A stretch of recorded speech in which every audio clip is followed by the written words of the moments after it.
Hey y'all, how y'all doing? Hope you're well. What's going on?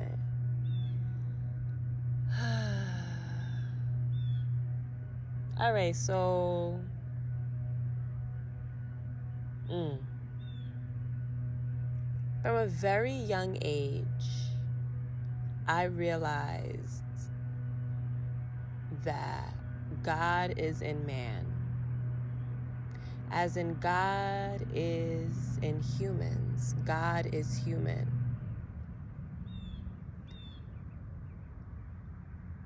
The only difference about that is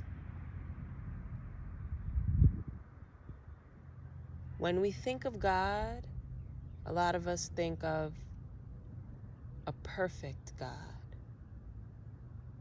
which is true.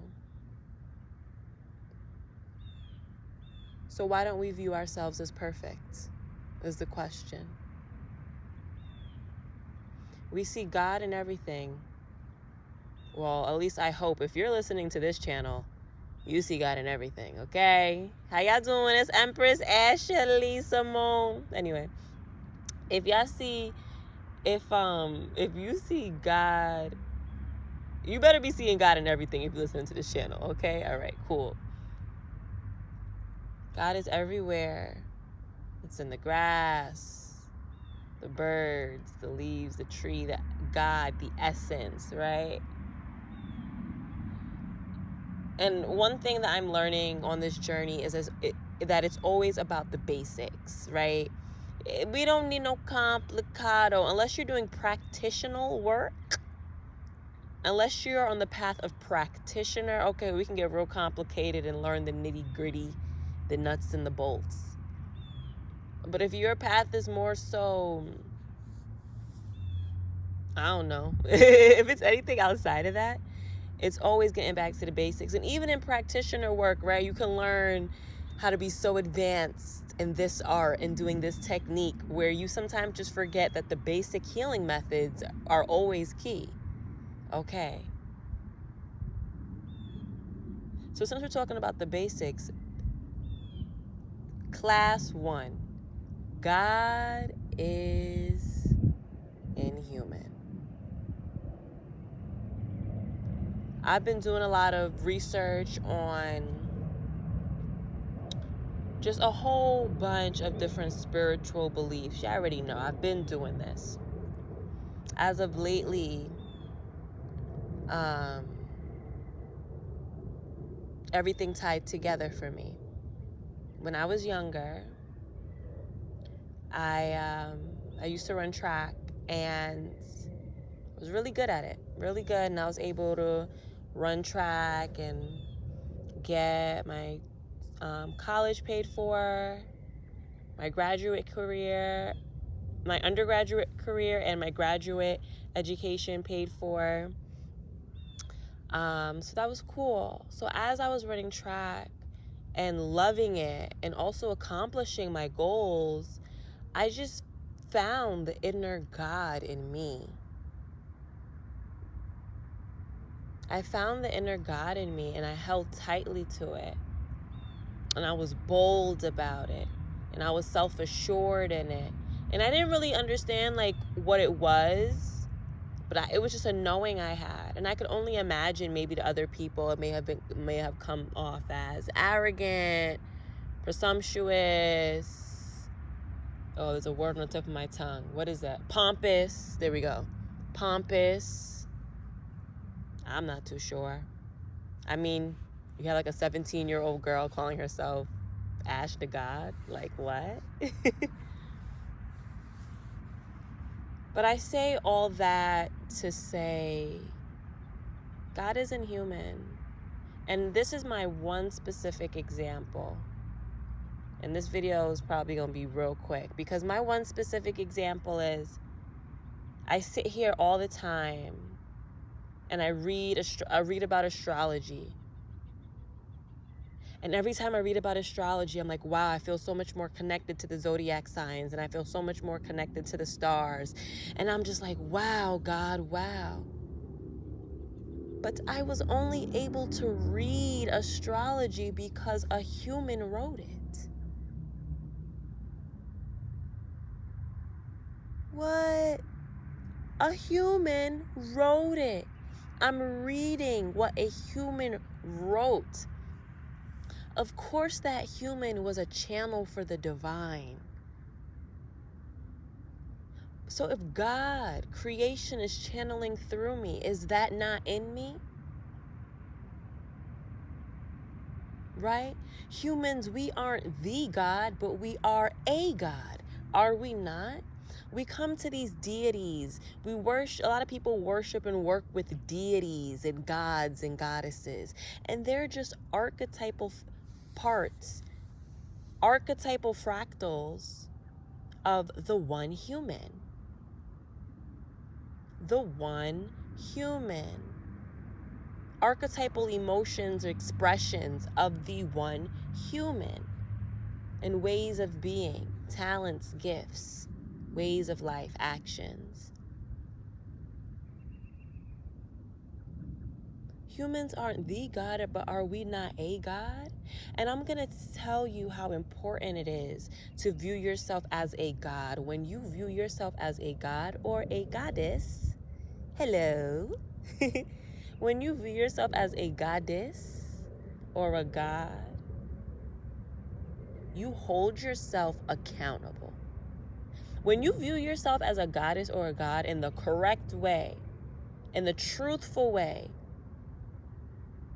in a humble way, and for some strange reason, people don't think that if you view yourself as a god, that you're not humble. Huh? Here's the thing. You can be humble, but it's like once someone finds out, quote unquote, you're not humble. So there's an understanding that certain things must be kept to yourself. So that's fine, because clearly we're not on the level yet. Well, there are people, but society as a whole is not on the level where someone can exude self-love and love themselves, and people aren't calling them arrogant or entitled. It's like, no. It's not entitlement, it's worthiness. I think people really need to truly understand that it's not entitlement, it is called worthiness. So when we bring it back to you see, you know that you're a part of the God channel, the goddess channel. You have your goddess self, your God self. You're in flow. You're in flow, you're in nature, you're one with that.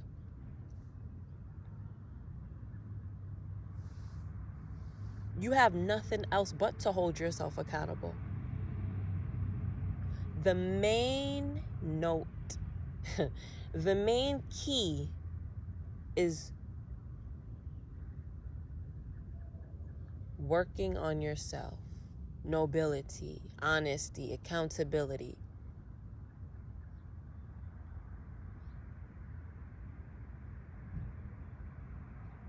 Y'all get what I'm trying to say?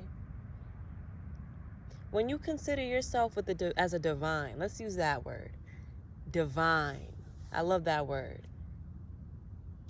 Sometimes I use God, but most times I use the divine, the great mystery, the unknown, creator, creatress, mother.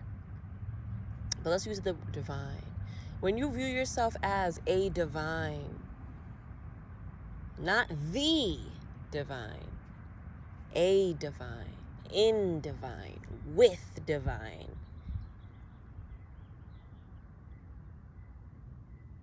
you have no choice, but you have to work on yourself. You have to be focused on your goal. You just have to. There's kind of no other way if you're doing it in a way of channeling the essence of the Most High.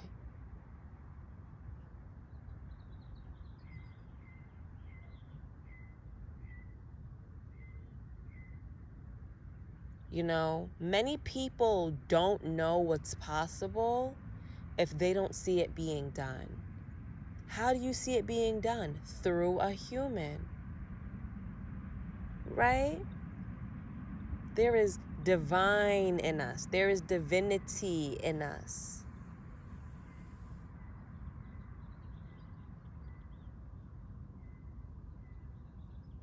We are our own gods and goddesses.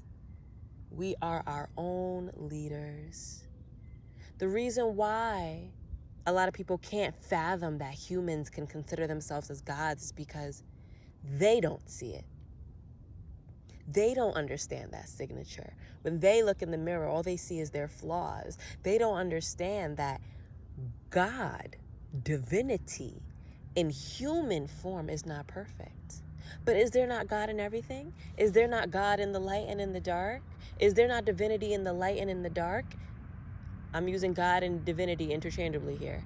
Is there not divinity in the beings and entities that try to knock you off your path? How the hell do you know if you on path? How the hell do you know how strong you are? How far you've gone if something don't try to test you?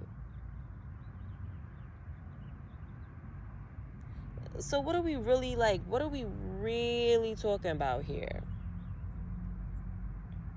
Yeah, get me? So it's like, huh?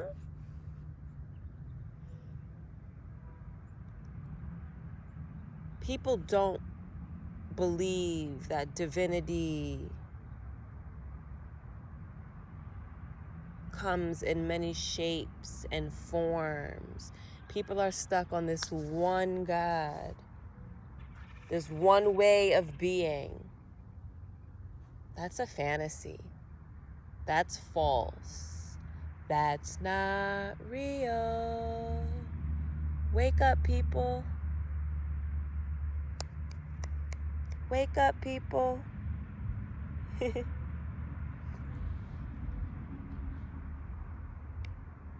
Class 1.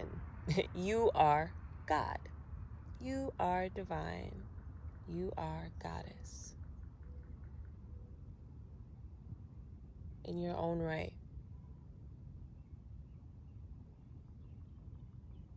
Class 2. And how do you share that? It's about the being and the sharing. Because one thing about divinity is it's abundant. It's overflowing. Cup runneth over. Worthy. How do you continue to be that waterfall, to pour into others, to pour out, of course, while nourishing yourself, right from a nourished place, because the Most High, the divine, is always nourished and it's always giving. So step 1, see yourself as that God, that divinity, that goddess. Step 2, how do you make sure it is running over? How are you pouring into the lives of others? And that's up to y'all to figure out. You know, we all got our different paths and journeys on how that's meant to be in our lives. Cool. So, like I said, from a very young age, I've realized the divinity within me. And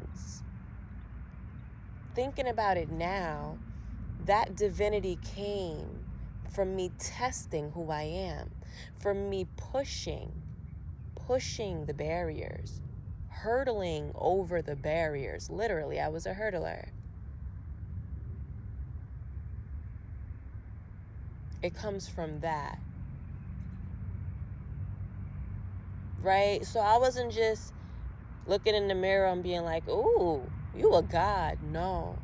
I realized something within myself. I saw something within myself. I was seeing the actions of what I was producing. The actions, the momentum, how it was affecting not only myself, but people around me. I was producing something. I was making something concrete. I was materializing something. That divinity, that energy was being funneled through and sent out onto the material plane.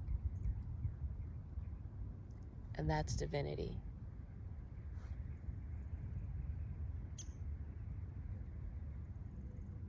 But had I not realized that funneling through, and had I not realized what was going on, and had I not realized that the divine was working in me, who knows, right?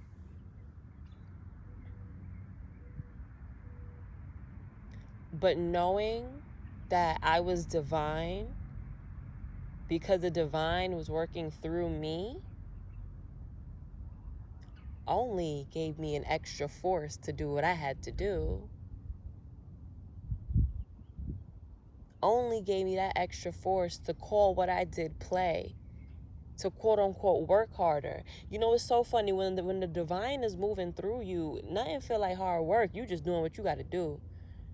Like, I remember, like, people used to be like, oh my God, do you feel like you work hard? And I literally, teenager, I used to sit there and be like, I don't think it's not hard work. I literally just be like, I don't think I'm working hard, but like, yeah, like I show up, like, you know.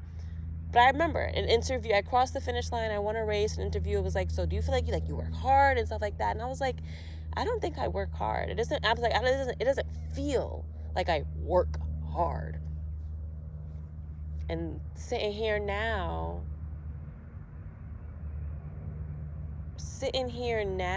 and looking back at that,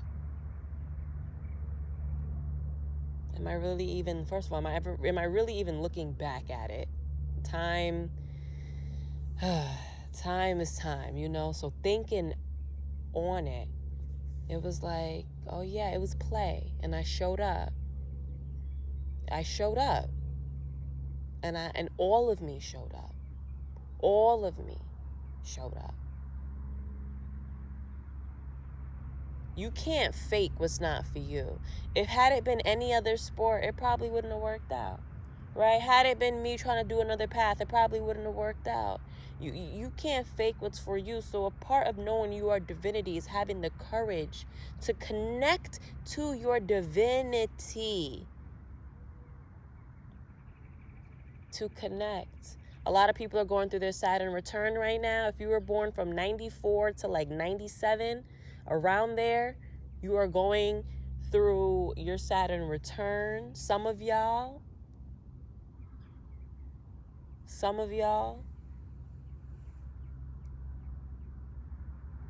But regardless, everybody going through a Saturn return because Saturn is in her home sign in Aquarius, okay? Everybody gonna feel this. Everybody gonna feel this. But regardless, it's just like,